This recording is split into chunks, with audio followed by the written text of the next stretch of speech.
বাজার থেকে এই কাঁচা কুমড়োটা নিয়ে এলাম। এই কাঁচা কুমড়োটা রান্না করব মৌরি আর কাঁচা লঙ্কা বাটা দিয়ে। ধুয়ে পরিষ্কার করে নিয়েছি। এবার এটা কাটবো। দারুণ কুমড়োটা, রান্নাটাও দারুণ হবে। হালকা বীজটা ফেলে নেব।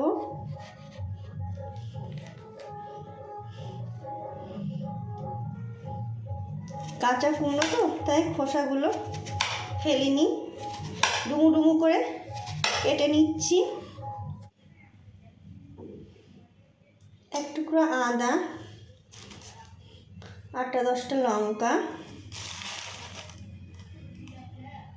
আর এই 2 চামচ মৌরি, এটা মিক্সিতে পেস্ট করে নেব। তেল গরম হয়ে এসছে, এবার জিরে আর তেজপাতা ফোড়ন দিয়ে মশলাটা, যে পেস্ট করেছি মশলাটা, ওটা দিয়ে দেবো। মশলাটা কষে নিচ্ছি। এবার মশলাটা কষা হয়ে গেছে, কুমড়োগুলো সব দিয়ে দেব। নুন আর হলুদ দিয়ে ভালো করে কষে নেব। একদম শুকনো শুকনো রান্না হবে।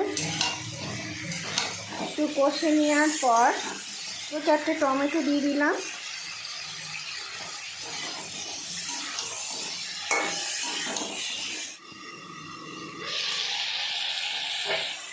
কুমড়োতে ঢাকা দিয়েছিলাম, এই যে জল গলেছে এটা দিয়েই শুকনো শুকনো রান্না হবে।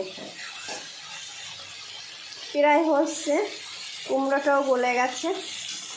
এবার ধনেপাতা ছড়িয়ে দেব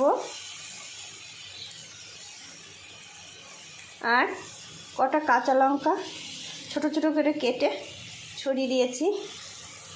ভালো করে মিশিয়ে নেব। মিশিয়ে একটু ঢাকা দিয়ে দেব।